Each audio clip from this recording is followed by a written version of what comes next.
candidates want to break out one-on-one with either myself or Gabrielle, we can do that as well. So we have some functionality.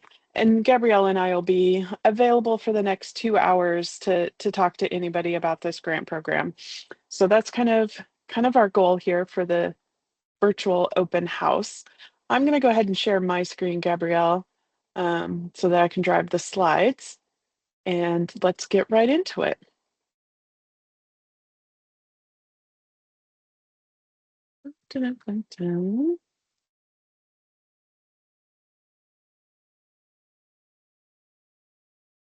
Okay, I just lost contact with everybody. Okay, is that showing the correct version, Gabrielle? Okay, awesome. So, as I said, Sunny Summers and Gabrielle, you'll probably talk to Gabrielle on the phone and me through the internet. We're both kind of tag teaming this program. Hopefully we give you the same information and work well together. This is our first time working on a grant together, but I think we all have all of your backs. So this is the Ag Workforce Housing Grant Program. The legislature established this back in 2023, but we were waiting for Oregon OSHA to do the updates to the rules for the ag labor housing. And so those were filed final a couple of weeks ago, and ODA was able to open our grant program last Friday. There is $5 million that is available through the end of the biennium, and which is the end of June. So our goal is to have as much of those $5 million allocated, meaning we've got grant agreements with folks who provide ag worker housing and have those agreements in place. If not, we are also have kind of a backup plan working with the legislature to carry those funds over into the next biennium. That's not a guarantee, but that is our goal if we can't get the funds allocated prior to the end of June. What can't you use the money for? Let's start there. The big one that I know is really frustrating for folks is it cannot be used for any housing that's used to provide meet the requirements for H-2A or any other temporary employment visa program. And that was specifically written into the statute by the state legislators. So that is not something that ODA can change at this point. Now, if they allocate future funds, I think there's a lot of discussions being had to not include this piece, but for the original $5 million that we are working with currently, we cannot use it for H-2A housing. You can't build new housing or bring in new housing like mobile homes. I know that was a question that has come up already.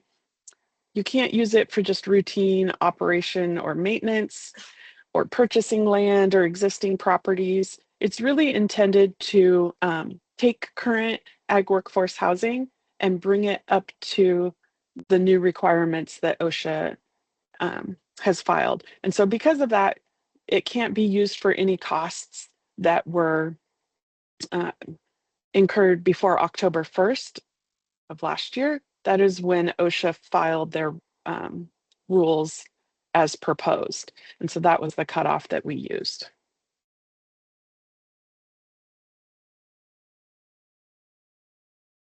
How is the funding going to work? So basically the way the funding is going to work is we're going to only issue one grant per site address. So if there are two farmers who are using the same site, you need to figure out which one of you is going to apply for the grant.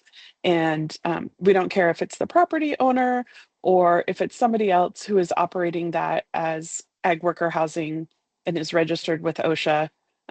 You decide and make that application.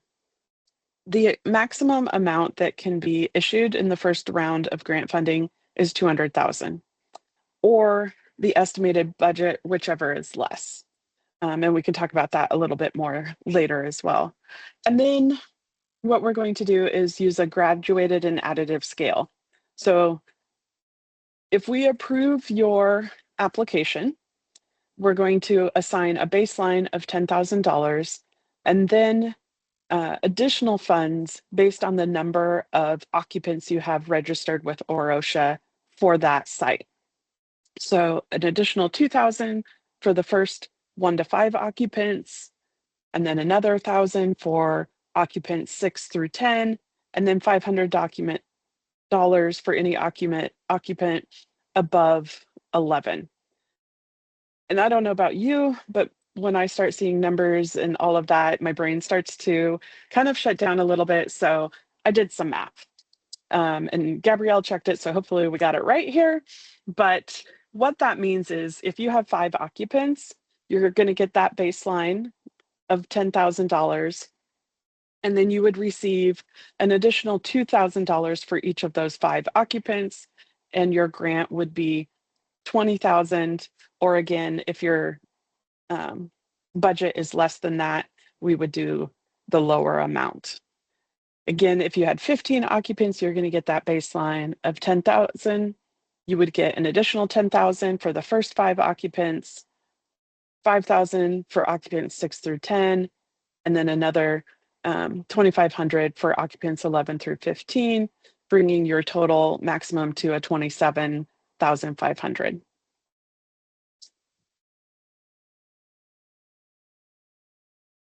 I would also say, I know we're in virtual squares, Hollywood Squares land here, but if you have a question, don't hesitate to raise your virtual hand or turn your camera on and jump in here.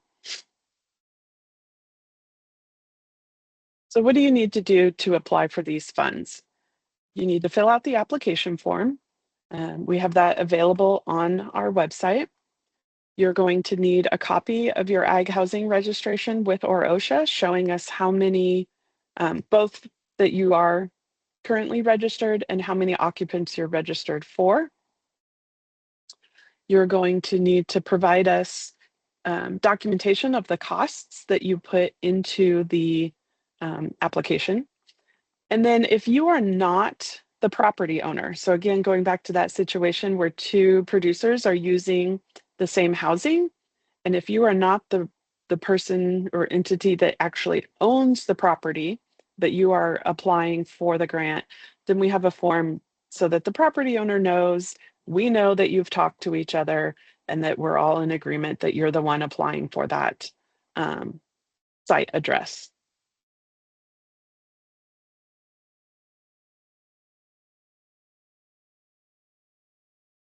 You can certainly mail this to the Department of Ag, but we encourage you to email it to grants@oda.oregon.gov.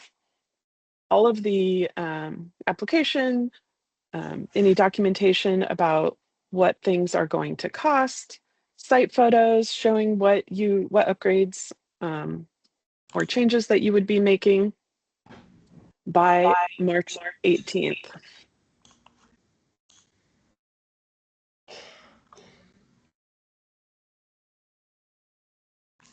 Would certainly help us if you also included in the subject line that it's for this specific grant.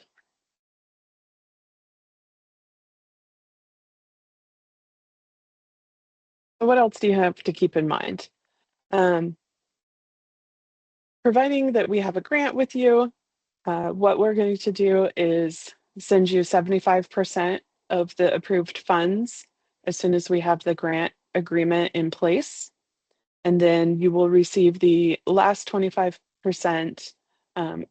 upon submittal of a final report. The final report requirements will be outlined in that grant agreement that you sign with ODA. So these are legal contracts. You want to make sure that you're reading through that information and asking us any questions at that point if and when you get a grant. We want to make sure you understand that ODA is not ensuring compliance with OSHA. This has nothing to do with that. This is to help farmers meet those requirements, but we're not saying that by doing this, you are now in OSHA compliance. And then the grant agreements will be through the end of the year. So you will need to have spent those funds by January 1st of next year.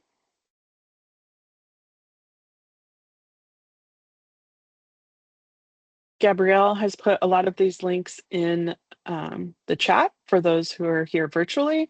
For those who may need to find this information later, we have links both to our main ODA grant page. There may be other grants that ODA is administering that you may not be aware of and may be useful to you. The link to this grant's application materials. And then also, if you're not familiar with the changes that OSHA has made, they have a pretty good document that kind of lays out the different categories and the implementation dates. That's this third link here. And then if you have additional questions, you're welcome to email us at grants@oda.oregon.gov, or on that grants page, you'll find Gabrielle's number to call if you want to talk to one of us. So with that, I'm going to stop sharing. I'm also going to stop recording.